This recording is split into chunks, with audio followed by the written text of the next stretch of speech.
오늘 은혜 받고 승리할 하나님의 말씀은 요한복음 18장 15절에서 18절, 25절에서 27절까지입니다. 봉독해 드리겠습니다. 시몬 베드로와 또 다른 제자 한 사람이 예수를 따르니 이 제자는 대제사장과 아는 사람이라. 예수와 함께 대제사장의 집들에 들어가고 베드로는 문 밖에 서 있는지라. 대제사장을 아는 그 다른 제자가 나가서 문 지키는 여자에게 말하여 베드로를 데리고 들어오니 문 지키는 여종이 베드로에게 말하되 너도 이 사람의 제자 중 하나가 아니냐 하니 그가 말하되 나는 아니라 하고 그때가 추운 고로 종과 아랫사람들이 불을 피우고 서서 쬐니 베드로도 함께 서서 쬐더라. 25절입니다. 시몬 베드로가 서서 불을 쬐더니 사람들이 묻되 너도 그 제자 중 하나가 아니냐. 베드로가 부인하여 이르되 나는 아니라 하니 대제사장의 종 하나는 베드로에게 귀를 잘린 사람의 친척이라. 이르되 내가 그 사람과 함께 동산에 있는 것을 내가 보지 아니하였느냐. 이에 베드로가 또 부인하니 곧 닭이 울더라. 아멘. 신앙 고백하겠습니다. 주는 그리스도시요 살아계신 하나님의 아들이시니이다. 아멘. 읽어드린 말씀으로 삶의 위기라고 생각될 때라는 말씀으로 함께 은혜하도록 하겠습니다. 지난주 월요일이 무슨 날이었나요? 광복절이었죠. 그래서 일제의 40년간 일제 강점기 시절을 극복하고 해방된 그 날이었습니다. 근데 이때마다 광복절이 올 때마다요 많은 논란이 일어납니다.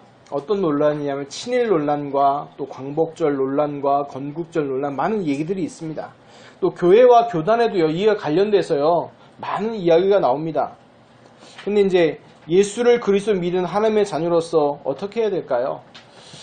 제가 이제 오늘 제목이요 삶의 위기라고 생각될 텐데 내 현실에 대한 답은 그럼 어떻게 가져야 될까요? 제가 이 말씀에 전제를 하나 말씀드리겠습니다. 왜냐하면 이게 정치적인 얘기도 들어갈 수 있다고 오해할 수도 있기 때문에 지난번 말씀드린 대로 제가 결단한 게 하나 있습니다. 뭐냐면 다른 게 아니라 좌파 우파 뭐 다른 거 생각 안 하고 오직 예수 그리스도 그거 외에는 다른 거 중요한 건 없다. 다른 거 다 서론이다. 이게 중요한 거 결론입니다. 근데 이제 하나 생각할 게 있습니다. 왜 삶의 위기라고 생각할 때냐면 오늘 얘기와 오늘 삶의 위기를 당한 한 인물이 나옵니다. 누구죠? 시몬 베드로입니다. 이 베드로가 삶의 위기를 당했어요. 이 질문 까딱 잘못하면 어떻게 됩니까? 이제 예수님처럼 자기도 잡혀가게 생겼어요. 근데 질문이 한 번 묻는 것도 아니라 3번이나 물어봅니다. 그래서 3번 다 뭐라고 대답합니까? 부인하죠. 이런 위기가 살다 보면 올 수 있습니다. 그런데 하나 생각할 게 있어요. 이 베드로는 어떤 사람이에요? 마태복음 10장 16절에 주는 그리스도시요 살아계신 하나님의 아들이십니다. 이 고백했던 주인공이에요. 그런데 이 고백을 했던 인물에게 어떤 위기가 왔어요? 이 신앙의 위기가 온 거예요. 신앙의 위기가 동시에 자기 삶의 위기가 온 거예요. 아니, 예수는 그리스도를 고백했는데, 영접했는데 위기가 와요. 왔다니까요, 지금요. 성경에도 보면요, 예수님 믿고요, 아주 해피엔딩으로 끝난 나중에 최종은 그렇지만 과정에서 고난받은 사람이 더 많습니다. 어려운 사람이 많다니까요. 그럼 이때 우리는 예수 그리스도 믿는 하나님의 자녀가 어떻게 된다는 거예요. 그게 중요한 응답을 받아야 될 것입니다. 이제 광복절을 지나서 이제 그 얘기를 하니 좀 더하면 일제 강점기 시절에요, 일본은요 대단한 나라였습니다. 어느 정도 대단한 나라냐? 동아시아 지도를 얘기하면요, 동아시아의 대부분을 일본 제국이요 차지하고 있었어요. 점령해, 불법 점거지만 전쟁을 통해서 거기다 점령하고 또 미국과 전쟁을 벌일 만큼의 강대국이었어요. 그게 일본입니다. 그래서 그 당시에 살았던 사람들은요 일본이 망할 줄 몰랐어요. 왜? 너무 강대국이었으니까. 지금도 사는 사람들 미국 망한다고 그러면 믿을까요? 안 믿을까요? 상상도 못하겠죠. 미국 왜 망하냐? 그렇게 얘기하겠죠. 그런데요, 그만큼 국력이 강했던 일본 제국이었다니까요. 근데 예전에 제가 이제 암살이라는 영화를 작년에 봤었는데 이정재가 연기한 염석진이란 그분이 마지막 대사가 있어요. 그 대사가 많은 생각을 하게 하더라고요. 몰랐으니까, 해방이 될 줄 몰랐으니까 알았으면 그랬겠나. 그러니까 무슨 얘기를 하고 싶어 하냐면요, 제가 뭐 그 친일파 나쁜 놈들 그 얘기하고 싶은 게 아니고요, 세계 역사를 보세요. 수많은 강대국들이 지나갔어요. 그 역사 속에서요. 전 세계 역사 속에 많은 강대국들이 지나갔다니까요. 또 성경 속에도요, 보면 수많은 강대국 이야기가 나옵니다. 열왕기상하, 역대상하 그 이후로 쭉 보면 수많은 강대국 얘기가 나와요. 창세기, 출애굽기, 레위기, 민수기, 신명기에 보면요, 수많은 강대국들이 나온다니까요. 그런데 그 강대국들이요, 한때는 쓰임 받았지만 전부 망했어요. 지금 흔적도 안 남아있죠. 그럼 이 질문과 마찬가지죠. 복음 없이 성공할 수 있나요? 더 정확한 질문을 말하면 복음 없이 세상에 성공할 수 있나요? 네, 복음 없이 세상에 성공할 수 있습니다. 그러나 성공한 뒤에 더 큰 영적 문제 와서 망합니다. 그게 세계 역사 속에서 수많은 강대국들이 보여주는 역사예요. 또 역사 속에서 수많은 강국들이 있었지만 복음 없이 성공하고 강대국에 대해서 패권주의로 옆 나라를 침략하고 괴롭혔지만 다 망했어요. 그런 나라들은. 또 그 당시 또 얘기를 하면 부끄러운 얘기지만 일본이 우리나라를 우상숭배를 퍼뜨렸어요.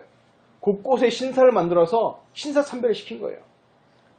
근데 목사님들이 거기에 반대해야 되잖아요. 이건 국가 의례가 아니라 이거는 우상숭배를 반대해야 되는데 도리어 목사님들의 총회를 열어가지고요, 이거는 우상숭배가 아니다, 국가 의례다 하면서 가결시켜버렸어요. 그리고요, 한 달에 한 번씩 뭐 했냐, 제가 좀 발음했는데 애국 예배를 드렸어요. 말 보면 좋잖아요. 나라를 사랑하는 예배 얼마나 좋습니까? 그쵸? 그런데 문제는 그 내용이 뭐냐면 일본 당시의 왕을 뭘로 여겼냐? 살아있는 신으로 여겼어요. 그래서 그 신에게 자기 목숨을 다 바치겠다는 거예요. 그게 애국 예배였어요. 그걸 어디서 했어요? 교회에서. 한 달에 한 번씩. 그러니까 우리나라 전체의 정규 교회들은 다 뭐 했다는 얘기가 똑같아요? 다 우상숭배했다는 얘기예요. 부끄러운 역사죠. 그런데 소수의 몇 명이 이건 아니다 얘기한 거예요. 이거는 국가 의례가 아니고 이건 우상숭배다라고 선포한 거예요. 반대한 거예요. 그게 누구냐? 주기철 목사님이나 손양원 목사님 몇몇 분들. 많이도 아니에요. 극소수 몇 명이에요. 근데 웃기죠? 시간이 지나니까 그 우상숭배가 강요했던 일본 제국은 망했어요. 일본 제국 망했는데 우리나라는 어떻게 됐어요? 세계에서 두 번째로 선교사를 많이 보내는 선교 대국이 돼버렸어요. 희한하죠? 그 대단했던 일본은 망하고 우리나라는 그 복음 망했던 사람들이 다 복음 많은 선교사 보내는 나라가 됐어요. 그래서요, 복음을 선택하는 게 하나님을 선택하고 하나님을 따라가고 하나님의 법대로 가는 게 보면 어떻게 보면요, 미련해 보여요. 당장 손해보는 것처럼 보일 것 같고요, 멍청해 보이는 것 같아요. 근데 그렇지 않아요. 역사적 증거예요. 역사적 증거를 보면요, 성경의 증거로 봐도 단 한 번도 복음이 진 적이 없어요. 육신적인 눈으로 보면 복음이 진 것 같고 복음이 진 거 안 되는 것 같고 피해보는 거고 망하는 것처럼 보이지만 아니에요. 단 한 번도 복음이 막힌 적이 없다니까요. 로마의 그 무시무시한 국가, 그 10명의 황제가 300년 동안 핍박했는데 어떻게 됐습니까? 나중에 결론은 로마 황제가 기독교를 국교로 인정할 만큼 바꿔버렸어요. 인정 안 하면 안 될 만큼. 물론 그때부터 기독교의 문제가 시작됐지만, 그래서요, 대단했던 국가와 이념, 사상들은요 다 사라져갔어요. 그런데 이 복음은 어떻게 되고 있어요? 지금요? 계속 전파되고 있어요. 기억하길 바랍니다. 그래서 여러분들 잠깐의 쾌락을 쫓아갈 것입니까? 아니면 영원의 축복과 응답을 받아 따라갈 것입니까? 그래서 디도서 1장 2절 3절 보면 이 영생은, 이 영원한 생명, 이 복음 얘기하죠. 이 영생은 거짓이 없으신 하나님이 영원 전부터 약속하신 것인데, 다른 말로 하면 내가 구원받은 거 있잖아요. 여러분이 구원받고 우리가 구원받고 내가 구원받은 게 하나님께서 우연히 구원한 게 아니고요. 영세 전부터 뭐 하신 거라고요? 하나님이 계획하고 준비하신 거예요. 그래서 여러분 진호나 시은이나 은성이나 영은이나 은택이가 구원받은 게 우연히 구원받은 게 아니라 하나님께서 영세 전에 계획하시고 준비하신 그 구원의 축복 속에 있다는 거예요. 무슨 말인지 알겠습니까? 누구의 계획 속에 있는 거예요? 하나님의 그 구원의 계획 속에. 너무 귀하지 않습니까? 그게 여러분의 나에 대한 아이덴티티, 정체성이에요. 여러분의 정체성입니다. 그리고 로마서 8장 39절에 분명히 이렇게 성경에 기록되어 있습니다. 높음이나 깊음이나 다른 어떤 피조물이라도 우리 주 그리스도 예수 안에 있는 하나님의 사랑에서 끊을 수 없으리라. 하나님이 우리를 사랑해서 예수 그리스도의 복음을 주시고 구원하셨습니다. 그런데 그 구원과 그 축복은요, 사라지는 게 아니라 영원의 축복으로 주어진 것입니다. 그래서 속지 마시기 바랍니다. 삶의 위기가 오고 중요한 선택의 위기가 왔습니까? 그때마다 기억하세요. 이 기회는 뭐다? 하나님의 중요한 축복 속으로 들어간 절호의 기회다. 그 축복을 누리시기 바랍니다. 오늘 본문 말씀 또 하면서 준비하면서 고민을 했어요. 하나님이 원하시는 게 무엇일까? 그냥 순서대로 가면 15절, 16, 17, 18, 19, 20절 가야 되는데 근데 이렇게 되면은 너무 길어지는 거예요. 끝까지 가야 되니까. 그래서 중간에 뺐습니다. 예수님 이제 고난 당하고 예수님 질문한 장면 빼고 일단 베드로의 초점을 맞춰서 베드로의 그 3번 부인한 거 초점을 맞춰서 보기로 했습니다. 그러면서 동시에 봐야 될 게 있어요. 베드로의 이 3번 부인한 장면과 함께 뭘 봐야 되냐면 이전에 예수님이 미리 얘기하셨어요. 요한복음 13장 36절 38절에 보니까 시몬 베드로가 이르되 주여 어디로 가시나이까? 예수께서 대답하시되 내가 가는 곳에 내가 지금은 따라올 수 없으나 후에는 따라오리라. 베드로가 이르되 주여 내가 지금은 어찌하여 따라갈 수 없나이까? 주를 위하여 내 목숨을 버리겠나이다. 예수께서 대답하시되 내가 나를 위하여 내 목숨을 버리겠느냐? 내가 진실로 진실로 내게 이르노니 닭 울기 전에 내가 3번 나를 부인하리라. 이 고백을 했어요. 예수님이 얘기하셨죠. 근데요, 이 요한복음 13장과 요한복음 18장은요, 시간이 많이 경과되지 않습니다. 많이 경과돼 봐야 시간상으로 24시간 조금 넘을까 말까 합니다. 하룻밤이에요. 하룻밤 전에 고백이 지켜졌을까요? 안 지켜졌을까요? 안 지켜졌다는 거예요, 지금요. 이걸 통해서 그럼 하나님이 원하시는 게 뭘까? 이걸 고민했어요. 하나님이 전달하시고 싶어하는 말씀은 뭘까? 이 또 말씀 보면요, 오늘 말씀 보면요, 사도 요한이요, 세밀하게 기록합니다. 다른 성경은요, 그 자리에 없었어요. 다른 성경, 마태, 마가, 누가, 복음은요, 이 3명의 제자가요, 그 자리에 있었어요, 없었어요?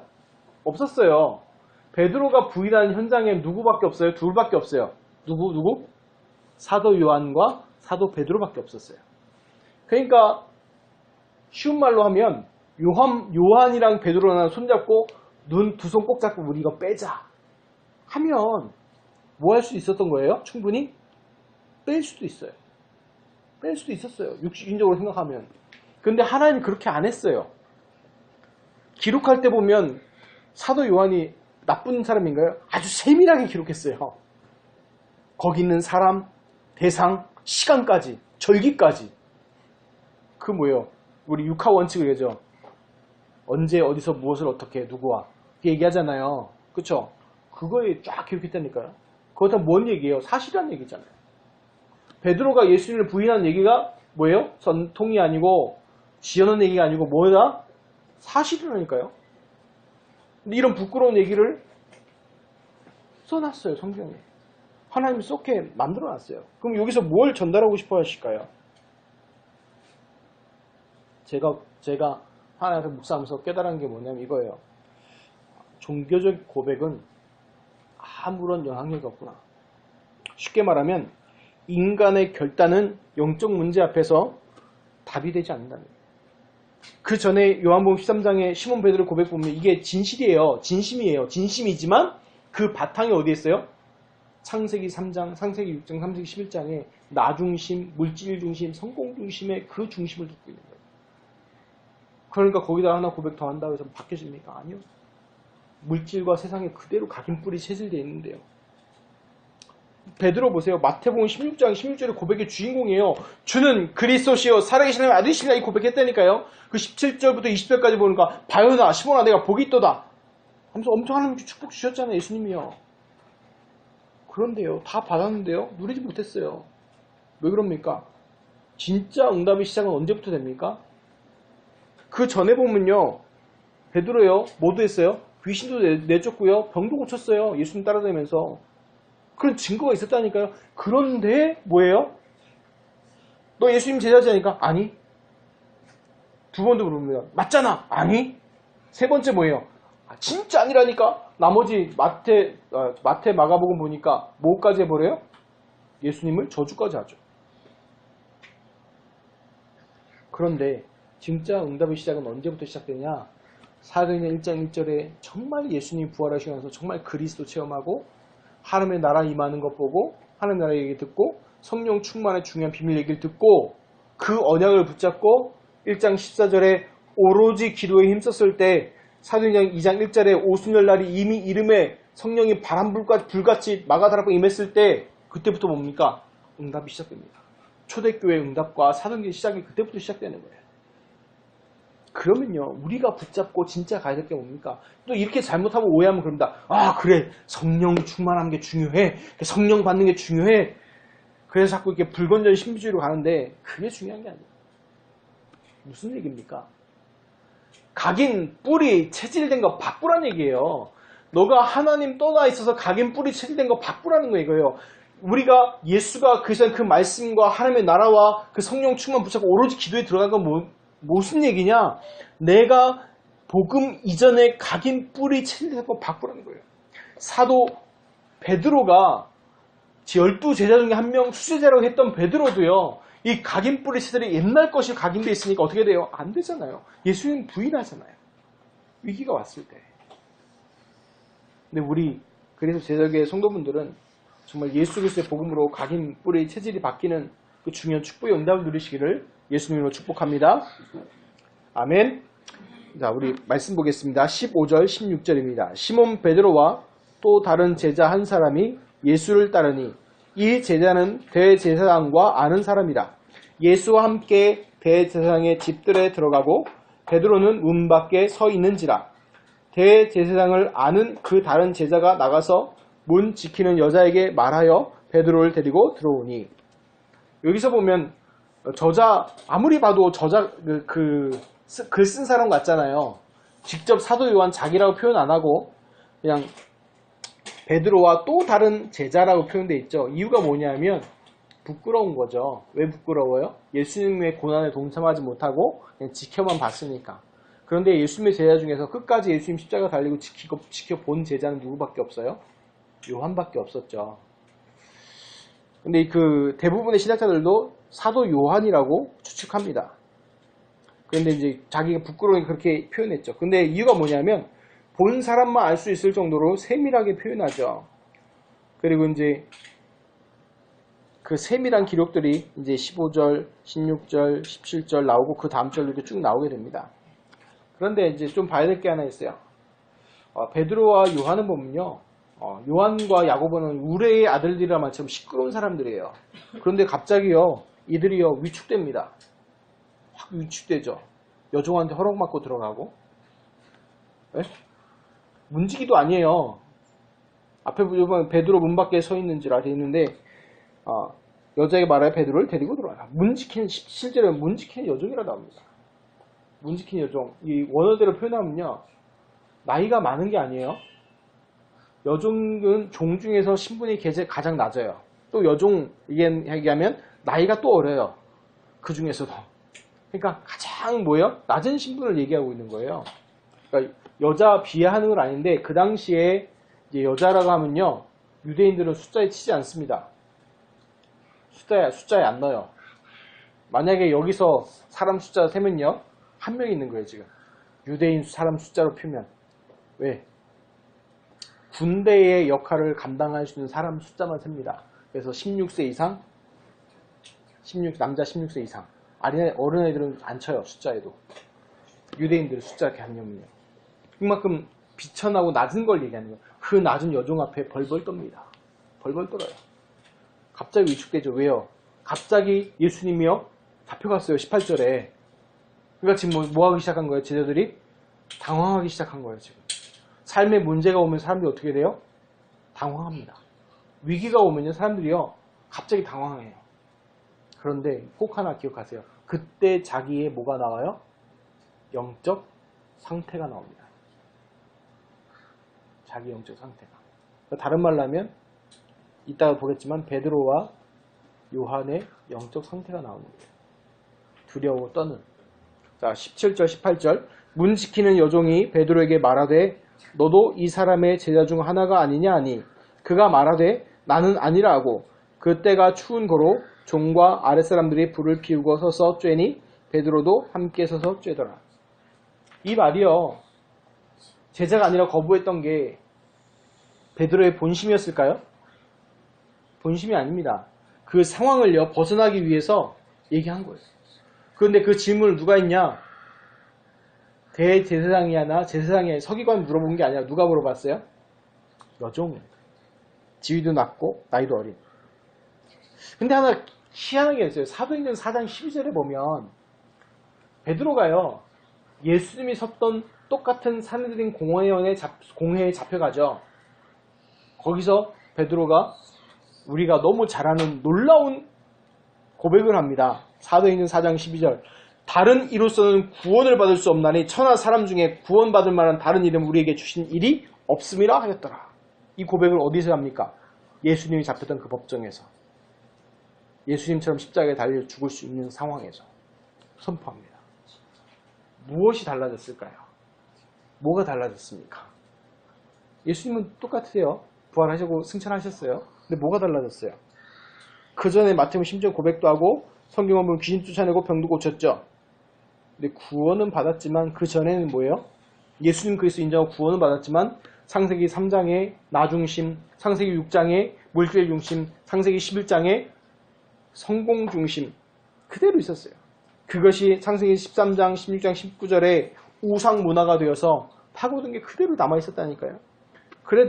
그래서 불신 상태 6가지 그대로 갖고 있었다니까요. 구원은 받았는데 불신 상태 그대로 있었어요. 그런데 어떻게 바뀌었습니까? 사도행전 1장 1절, 3절, 8절에 중요한 그 언약을 붙잡고 1장 14절 오로지 기도에 힘썼을 때, 그러니까 오직 그리스도 했을 때, 오직 하나님께 주신 그 언약 붙잡고 기도했을 때 어떤 응답 받았어요? 오순절 날에 그 축복과 응답이 시작됐던 거예요. 그럴 때 어떤 응답이 왔습니까?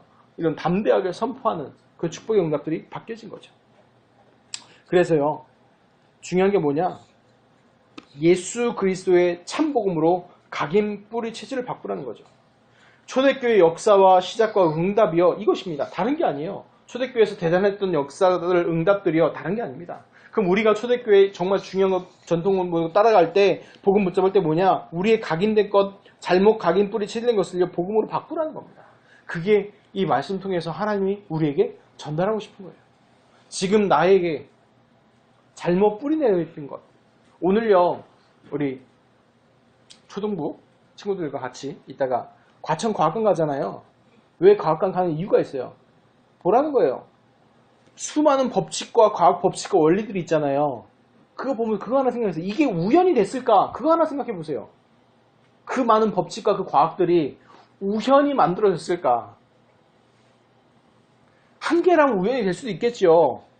근데 그 많은 법칙들이 우리 삶에 살아가는데 수많은 법칙과 원리들이 적용되고 있는데 그게 우연일까요? 그거 한번 생각해 보시죠. 자, 25절, 27절 봅니다. 시몬 베드로가 서서 불을 쬐더니 사람들이 묻되 너도 그 제자 중 하나가 아니냐? 베드로가 부인하여 이르되 나는 아니라 하니 대제사장의 종 하나는 베드로에게 귀를 잘린 사람의 친척이라. 이르되 내가 그 사람과 함께 동산에 있는 것을 내가 보지 아니하였느냐? 이에 베드로가 또 부인하니 곧 닭이 울더라. 무슨 말이냐면 근데 그 제자 사람들이 또 물어보는 거예요. 왜? 얘기하면 그 당시 예수님을 따랐던 사람들 있잖아요. 제자들이요. 지역이 어느 지역이었어요? 어느 지역 사람들이에요? 갈릴리 사람이에요. 갈릴리 사람들에 보면 대표적으로 무식하다는 표현을 써요. 그래서 말투나 이런 게 좀 달랐나 봐요. 지금도 우리가 보면요. 경상도 사람, 전라도 사람분, 또 충청도 사람들 말투가 다르잖아요. 그쵸? 그러면 이제 얘기하잖아요. 물어보잖아요. 막 이렇게 얘기하면, 어딘겨? 물어보면 어디에요? 부산. 아따, 거시기 뭐 이러면 어디에요? 전라도. 말투를 통해서 알 수 있잖아요. 전라도 쪽에서 오셨나봐요. 얘기하잖아요. 그런 것처럼, 이제, 베드로가 얘기를 하니까 사람들이 알아듣는 거예요. 갈릴리 사람 아니야? 갈릴리 사람이 뭐예요? 예수 따라다니는 사람들 아니냐? 물어본 거예요. 근데 여기서 또 베드로는 뭐예요? 거부해보죠. 근데 그를 또 유심히 보고 있던 사람이 있었나봐요. 우리 18장 앞에 보면 말고라는 사람이 귀를 잘렸죠.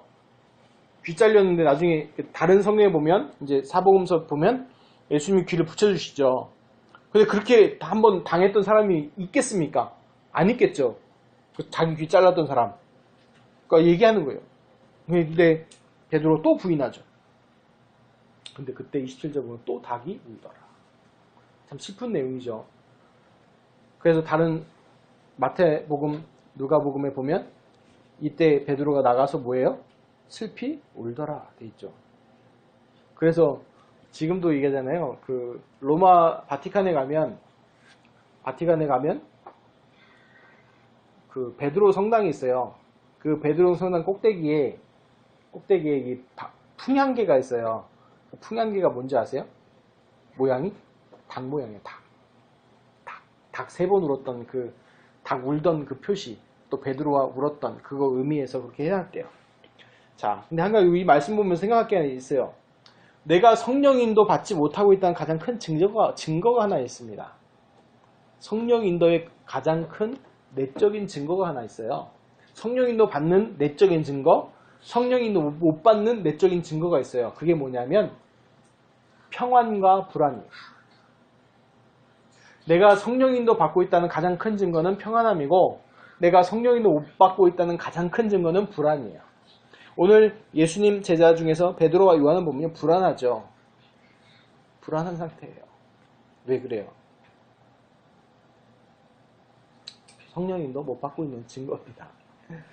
자, 성경께서 성경에 이렇게 부끄러운 모습, 제자들의 예수님 부인한테 부끄러운 모습을 기록한 이유가 뭐냐면 절대 복음이어야 한다는 것을 알게 해주신 거예요. 나중에 또 보면요. 요한복음 21장 예수님께서 3번 짐을 통해서 회복시키시죠. 근데 저 같았으면 물어보겠죠. 야, 이 자식아. 네가 나를 3번이나 부인해? 라고 할 수 있었는데 예수님이요. 묻지도 않고요. 따지도 않죠. 도리어 뭐라고요? 네가 나를 사랑하느냐라고 질문을 통해서 베드로의 정체성을 다시 한번 회복시킵니다. 이것이 복음의 방법이죠. 복음의 능력이기도 합니다. 그래서 우리가 기억하기 위해서 결론적으로 얘기하면 요약하면요. 삶의 위기라고 생각했을 때 어떤 위기가 올 때 아니면 내가 불안해 있을 때 내가 편안하지 못할 때 그거 생각하실 때 나의 영적인 상태 생각하셔야 돼요. 지금 나의 영적인 상태가 어디와 있는가. 그게 중요합니다. 응답보다 중요한 게 뭐냐? 나의 영적인 상태예요. 지금 내 영적인 상태가 어느 거에 와 있느냐에 따라서요. 응답은요. 따라오게 됩니다. 하나님은요. 인간이 아니시기 때문에 속지 않습니다. 그러니까 세계의 복음화의 경제와 그 축복들을 누구한테 주냐? 그 영적인 상태를 갖고 있는 사람한테 주세요. 왜 베드로한테요? 사도행전 2장에처럼 베드로 한 번 설교할 때 몇 명 돌아온 줄 아세요? 베드로 한 번 설교할 때 사도행전 2장에 보면 5,000명이 제자가 됐어요. 5,000명이 회개하고 구원받은 정도가 아니고 5,000명이 제자가 됐다니까요. 설교 한 방에. 그리고 나중에 또 설교 한 방 더 하죠. 몇 명 돌아옵니까? 3,000명 돌아와요. 대단하지 않습니까? 근데 왜 그런 응답을 베드로에게 하나님께 주셨습니까? 뭐가 바뀐 거예요? 베드로의 영적 상태가 뭐 한 거예요? 바뀐 거예요. 창세기 3장, 6장, 11장에 각인뿔이 체질된 것이 예수 그리스도의 복음으로 각인된 게 바뀌어버린 거예요. 그러니까 어떻게 하나님께 그 응답을 허락하시고 주시는 거예요. 지금 우리도 마찬가지입니다. 하나님 내게 응답하셔서 100번 부르짖는 것보다 내 영적인 상태를요, 뭐 해야 돼요? 바꿔야 돼요. 그걸 하나님이 원하시는 겁니다. 그걸 결단하시기 바랍니다. 어떤 결단? 내가 오직 예수 그리스도의 복음으로 내 각인된 것, 뿌리된 것, 치된 것 바꾸겠다는 것. 이게 너무 중요합니다. 성경이에요.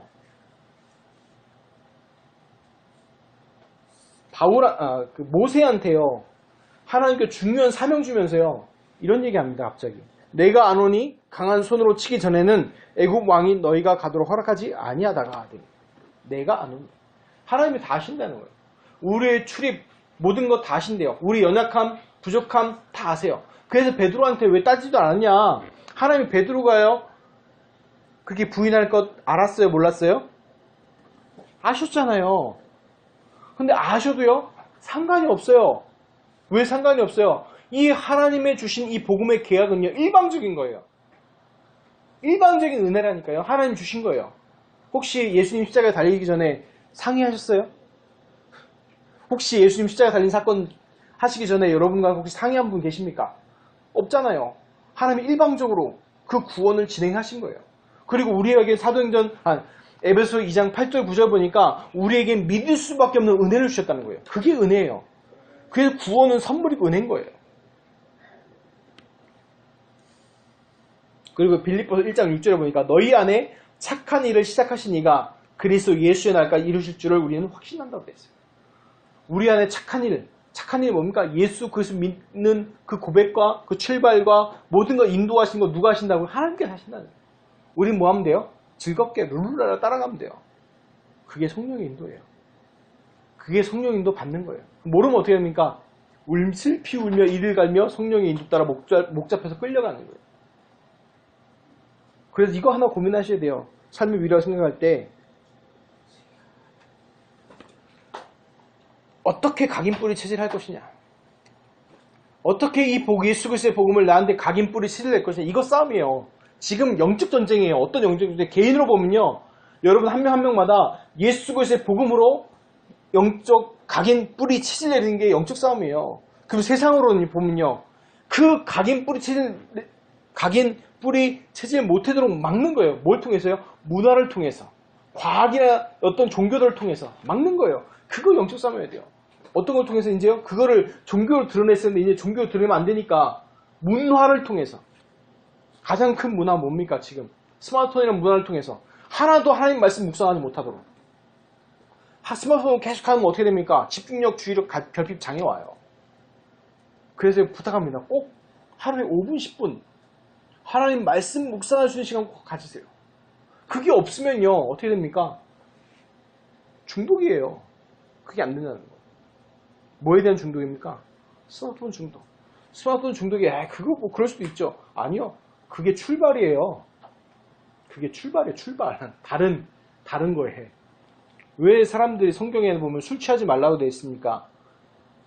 술 취하지 말라는 이유가 뭐냐면요, 술 취하면요 그 뒤에 음란과 많은 것이 출발이에요. 이제 술 먹는다고 문제 생기지 않습니다. 그런데 술 먹으면 그 뒤에요 많은 음란과 다른 이상한 것들이 출발한다니까요.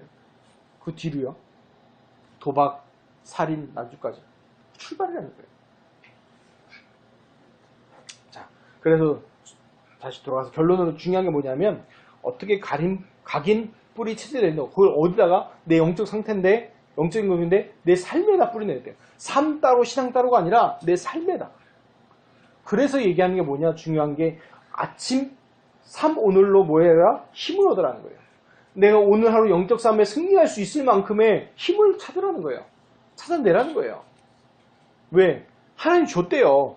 줬다고 하니까 찾아내시기 바랍니다. 근데 성경에 보면 그리스도 안에 모든 지혜와 지식의 보화를 감춰놨대요. 복음 안에다가. 왜 감춰놨어요? 누구 가져가지 말라고? 불신자들 가져가지 말라고 감춰놓은 거예요. 그래서 찾아내야 돼요. 구하고 찾고 두드린 자 열릴 줄 믿습니다. 밤엔 또 뭐 어떻게 돼요? 그냥 자는지 말고 복음 일기를 통해서 내 모든 문제에 대한 답을 찾으시기 바랍니다. 그래서 아침에 힘없고 밤에 답 내고 모든 갈등 문제 중에서. 그리고 이 속에만 있으면 돼요. 아니 그럼 다른 거 어때요? 우리의 모든 것은 누구 손에 있어요? 하나님 손에 있어요. 우리 들어오고 나가고 입출, 우리 머리카락 세신바 되고 다 하나님 손에 있다니까요. 걱정하지 마세요. 아니면 죽을 위기가 왔는데요? 죽으세요. 괜찮아요. 아니 목사님 터진 입이라고 그렇게 말 함부로 하십니까? 안 죽어요. 성경이에요. 역사를 보세요. 종교개혁자들 보세요. 죽은 사람을 더 역사 일으켰어요. 안 죽는다고 전쟁에 일으킨 사람들이 역사를 못 일으켰지. 왜요? 하나님의 방법입니다. 예수님 죽이면 끝날 줄 알았잖아요. 예수님 뭐 해버리셨어요? 부활하셨습니다. 300년 동안 10명의 황제가 핍박하면요, 사단은요, 이 기독교가 사라질 줄 알았어요. 근데 어떻게 됐어요? 도리어 로마가 기독교 앞에 항복해버렸죠. 무교가 무신론자, 그렇게 성경은 없을 거다 얘기했던 사람, 그 집이 지금 뭐가 돼 있어요? 전 세계 성서협회가 그 사람 집에 들어섰잖아요. 그래서 얘기하는 거예요. 제발 하나님 믿으시기 바랍니다. 하나님 믿으시고, 정말 우리가 해야 될 건 뭐냐면, 가서 막 전도하는 것도요, 좀 틀린 거예요. 내가 아굴깡으로 전도하는 거, 저도 옛날에 솔직히 아굴깡으로 전도했거든요. 했거든요. 물론 그때도 하나님 은혜 주신 거 있고, 영접도 일어나고 했습니다. 근데요, 그거 아니에요. 지나보니까. 내가 막 문 열고 하는 거 다 아니에요. 왜? 하나님이 붙이셔야죠. 어떤 목사님이 그 얘기 하시더라고요. 진짜 하나님이 전도자가 맞다면 무인도에 가 있어도 하나님은 그냥 구원 복음 받을 자 붙이신다는 거예요. 어떻게 붙이신다고? 난파선은 난파시켜가지고 복음 들을 자 보낸다는 거예요. 아이, 또 목사님 뻥이 너무 심하세요. 성경적 증거대 볼까요? 사도행전 8장에 보세요. 광야에 갔더니 광야에 아무도 없어야 되잖아요. 누가 기다리고 있습니까? 광야에 갔더니 이디오피아 4시가 기다리고 있는 거예요. 뭐 읽으면서 이사야의 성경의 말씀을 보면서 준비 다 돼 있잖아요. 거기서 뭐만 얘기하면 돼요? 그리스도 얘기하면 되잖아요. 그리스도 전했더니 어떻게 돼 있어요? 빌립 지사가 세례받자 얘기했어요? 안 해요. 이디오피아 4시가 뭐라고 얘기합니까?